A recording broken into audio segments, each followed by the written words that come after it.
source of fear and hatred. It sounds terrible. It's a job forever, and I do it just to annoy the Daily Mail. No bad thing.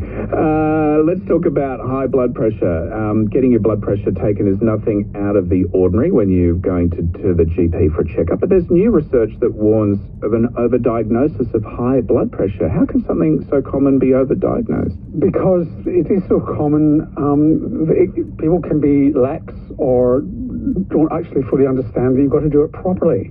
And if you don't do it properly, then you run the risk of misdiagnosing. So you've got to be sitting quietly in the surgery before you have it done. Some people get anxious in the surgery and you can get high blood pressure because of that. Sometimes the machines aren't properly calibrated. But this study was in arm position. So if the blood pressure is measured, and this was a crossover study looking at different arm positions and blood pressure, if your arm is dangling by your side, that overdiagnoses a higher level of blood pressure. If your arm is rested on your lap, that also increases the risk of a higher blood pressure reading. And the right place is on the desk with the cuff around your arm, which has got to be of the right size, by the way, level with your heart. And that's when you get the most accurate blood pressure reading. Why don't doctors know this? They kind of do, but in a rush, and when they're getting ready, when everything's being rushed through, it's the one thing that's left. So a lot of GPs will be doing this the right way. A lot of practice nurses will be doing it the right way. But it's important for people to know that if they're getting the blood pressure measured, to say, oh, hold on a second, don't you think it should be just a little bit higher? Yeah, good tip. Norman, MSG. We've all been told it's bad for you, but is it as bad as everyone thinks it is? We've done a major investigation into this in What's That Rash. Does that mean a lot of eating? That's right, a lot of Chinese restaurants. Really interesting, there's this fifth taste on the tongue. You've got sweet, sour, salt, bitter. There's a fifth taste called umami, and a Japanese researcher identified this in the early 20th century, taste receptors at the back of the tongue, and found that it was a substance called glutamate that stimulated this. And he patented flavor enhancers. And it's not just MSG, monosodium glutamate, it's potassium, calcium, ammonium, magnesium, different forms of it. And it became a very popular flavor enhancer. There are natural glutamates as well, so there are foods that have natural glutamates in it.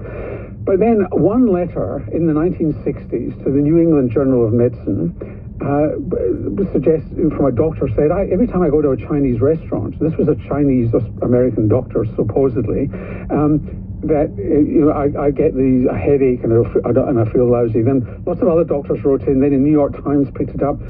Whenever it's been studied, there's been no conclusive evidence that blinded you actually get any sort of significant response. Now, some people can get an allergy. It's very rare. Some people can get a runny nose. But by and large, there's very little evidence that MSG causes any problems at all.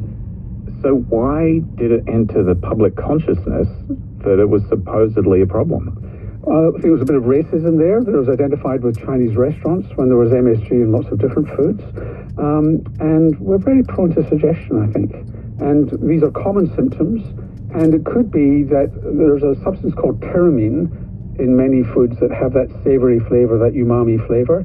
And it could well be that people are responding to the tyramine in the food than the MSG. So there's a bit of crossover there. But MSG itself, rarely it can cause problems in people, but mostly it's okay. Okay, that's good to know. Thanks for that, Norman. You're welcome.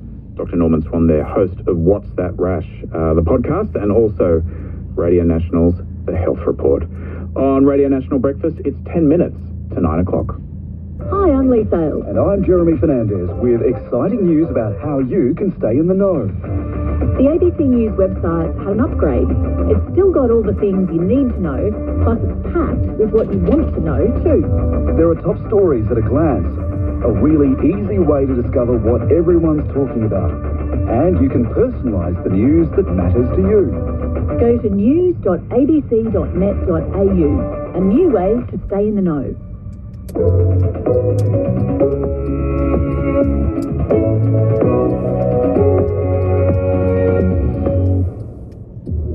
Are you seeing children with white eyes? Children stolen by the Mugai. Sometimes we escape. Sometimes we don't. That is a clip from the new horror film The Mulgai, which follows a new mum who starts to see a malevolent spirit taking away her children. Seeped throughout this movie are persecutions of Indigenous Australians, which link back to the intergenerational trauma of the stolen generations. John Bell is the writer and director of The Mulgai, and Maine White is one of its stars, and they both join us now on Radio National Breakfast. Welcome to you both. Thanks for coming in. Thanks, man. Yeah, thanks for having us. John, if I can start with you, the feature is based on a short film of the same name. Tell us about that and where the idea initially came from. Oh, the short film, it kind of came from when my wife and I, just how we felt about when our grandkids started to be born, and we kind of noticed that some of the hospital staff had certain attitudes about the way that we were, and because we'd worked in docs restoring families who've been with children that had been taken, we kind of had a bit of a sixth sense about that stuff, and we had a few conversations about how much we carried in our own history, in our own family history, as well as our work history, and it kind of grew out of that. And tell us why you took it from being a short film into this feature that's just been released.